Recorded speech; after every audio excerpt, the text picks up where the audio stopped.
Good morning दोस्तों। देखिए, जो आज का हमारा लेक्चर है उसमें हम बीए बीएससी जो फर्स्ट ईयर का फर्स्ट सेमेस्टर है उसका जो पेपर हमारा फर्स्ट होने वाला है differential calculus and integral calculus का मैथमेटिक्स में, उसका जो सब्जेक्टिव जो उसका सिलेबस है उसके बारे में हम डिस्कस करेंगे।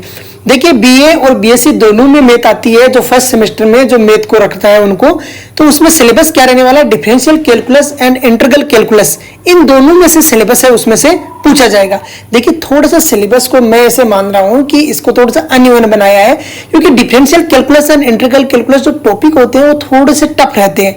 तो इसके जो सेकंड सेमेस्टर में जो बुक में जो ज्योमेट्री है, डिफरेंशियल इक्वेशन और मैट्रिसेस है, उनको फर्स्ट सेमेस्टर में देना चाहिए था, जिससे क्या है कि बच्चों का थोड़ा सा क्या है मन लगे बीएससी में, अदरवाइज छोड़ के सब बीए की तरफ भाग जाएंगे। तो ये differential calculus and integral calculus को सेकंड सेमेस्टर में रखना चाहिए था, लेकिन कोई बात नहीं, अभी हम फर्स्ट सेमेस्टर में इसको अच्छे से स्टडी करेंगे। पार्ट ए में हमारा क्या रहने वाला है, डिफरेंशियल कैलकुलस रहने वाला है, और पार्ट बी में हमारा क्या रहने वाला है, इंटीग्रल कैलकुलस रहने वाला है। पार्ट ए में डिफरेंशियल कैलकुलस में यूनिट है वो हमारे, देखिए यूनिट कौन कौन सी है और क्या क्या रहेगा, ये देखिए यूनिट है 1। यूनिट 1 में क्या क्या रहेगा, डेफिनेशन ऑफ ए सीक्वेंस रहेगा।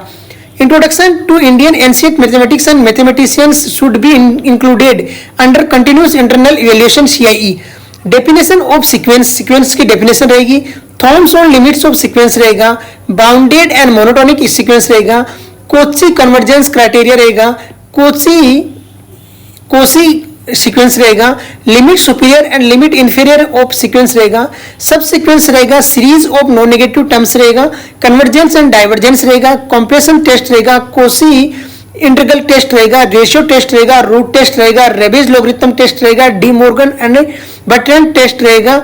और अल्टरनेटिंग सीरीज रहेगी। लेबनिज थॉर्म रहेगी।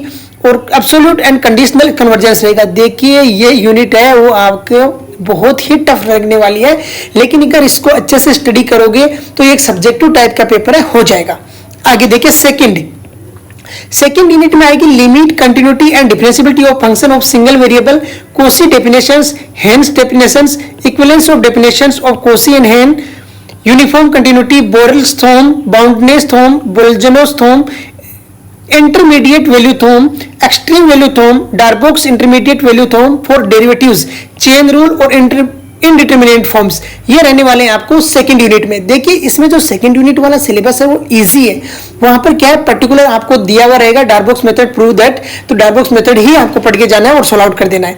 आगे देखिए थर्ड यूनिट, तो इसमें आपको रोल्स थ्योरम रहेगी। फिर कौन सी रहेगी, Lagrange and Cauchy mean value theorem रहेगी। Mean value theorem of high order रहेगी। टेलर थ्योरम रहेगी with various forms of remainders. Successive differentiation रहेगा। लेबनिज थ्योरम रहेगी। मैक्लॉरेन एंड टेलर सीरीज रहेगी। Partial differentiation, Euler theorem and homogeneous function रहेगा। Syllabus जो first semester का बहुत लेंदी है, अच्छे से स्टडी कीजिए, जिससे क्या है कि कंपटीशन में आप ही अच्छा कर पाओ।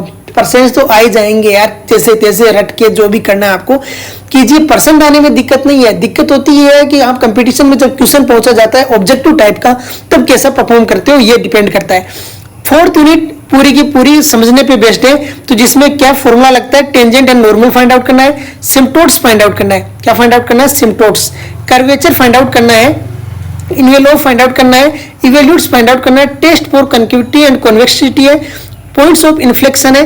Multiple points, parametric representation of curve and tracing of parametric curve है। Tracing of curve in Cartesian and polar form है। जो फोर्थ यूनिट है वो कंपटीशन के हिसाब से बहुत ही इंपॉर्टेंट यूनिट है। कंपटीशन में मैक्सिमम क्वेश्चन इसी टाइप के आते हैं, तो यहाँ पर फोर्थ यूनिट को बहुत ही अच्छे से इसके क्वेश्चंस प्रैक्टिस कीजिए। नेक्स्ट देखिए, नेक्स्ट आगे ये आपका कौन सा था, पार्ट ए था। सेकंड पार्ट क्या रहेगा आपका, इंटीग्रल कैलकुलस का रहेगा। सेकंड पार्ट किसका रहेगा, इंटीग्रल कैलकुलस का। तो सेकंड पार्ट देखिए आपको क्या बोल रहा है, ये फर्स्ट पार्ट था। सेकंड पार्ट में भी कितनी यूनिट रहेगी, 4 यूनिट रहेगी। पहला आएगा आपका definite integral as limit of the sum, Riemann integral रहेगा। Integrability of continuous and monotonic function रहेगा। Fundamental theorem of integral calculus रहेगा। मीन वैल्यू थ्योरम रहेगी ऑफ इंटीग्रल कैलकुलस की। Differentiation under the sign of integration रहेगा। Improper integral रहेगा। Their classification and convergence रहेगा। Comparison test रहेगा। Mu test है। Abel's test है। डिस्प्लेस टेस्ट है। क्वेश्चन टेस्ट है। बीटा एंड गामा फंक्शन है। ये यूनिट भी क्या है, जो 6 यूनिट है, इससे भी कंपटीशन में बहुत क्वेश्चन आते हैं, जो बीटा एंड गामा फंक्शन वगैरह पे, तो इसको भी बहुत आपको अच्छे से स्टडी करना है। जो यूनिट आपकी 7 रहने वाली है उसमें रेक्टिफिकेशन रहेगा, volume and surface of solid of revolution रहेगा, पर्पस थॉर्म रहेगी, मल्टीपल इंटीग्रल रहेगा, change of order of double integration रहेगा, डिस्प्लेस्ड थॉर्म रहेगी, लियोनली थॉर्म रहेगी और मल्टीपल इंटीग्रल्स रहेगा। जो आपका 8th यूनिट है उसमें क्या रहेगा, वेक्टर डिफरेंशिएशन रहेगा, ग्रेडियंट, डाइवर्जेंस एंड कर्ल रहेगा, नॉर्मल ऑन सरफेस रहेगा, डायरेक्शनल डेरिवेटिव रहेगा, वेक्टर इंटीग्रेशन रहेगा, theorem of Gauss green Stokes and related problem रहेगी। देखिए मैं बार बार ये बोल रहा हूँ कि इसको क्या है आपके सेकंड सेमेस्टर रखना चाहिए था, लेकिन देखिए जिन्होंने सोच के समझ के रखा होगा, इसमें क्या है कि सिलेबस बहुत ज्यादा लेंथी है। वैसे भी बीएससी फर्स्ट ईयर की क्लासें हैं वो सितंबर अक्टूबर में जाके शुरू होती है, तो दिसंबर में आपके एग्जाम आ जाएंगे। तो इसलिए क्या है आपको थोड़ा सा फोकस अभी से स्टार्ट कर देना है कि जुलाई से ही आपको अच्छे से स्टडी करते हुए चलना है इंटीग्रल कैलकुलस को। तो इसी के ऊपर हम नेक्स्ट जो क्वेश्चन है वो आते रहेंगे हमारे, म्यू टेस्ट कैसे होता है, वेक्टर टेस्ट कैसे होता है। तो जैसे भी क्या है आपको जैसे साम दाम दंड भेद कैसे भी करके आपको पढ़ना है और क्वेश्चन को सोल्व आउट करना है। और पढ़ना नहीं है, परसेंट तो मैं लास्ट में आपको जैसे बताऊंगा वन व्यू में, तो उसी में वो आ जाएंगे कि ये लगभग क्वेश्चन आने के चांस रहते हैं। जो डार्क बुक्स वगैरह की हर साल में रोल्स थॉर्म आती है, लांगराज थॉर्म भी आता है, तो वो ही रहेगा। लेकिन मेन दिक्कत क्या है, मेन है कि आपको कंपटीशन पास करना है। तो इसी के साथ में हम आज का लेक्चर फिनिश करते हैं। जय हिंद, जय भारत।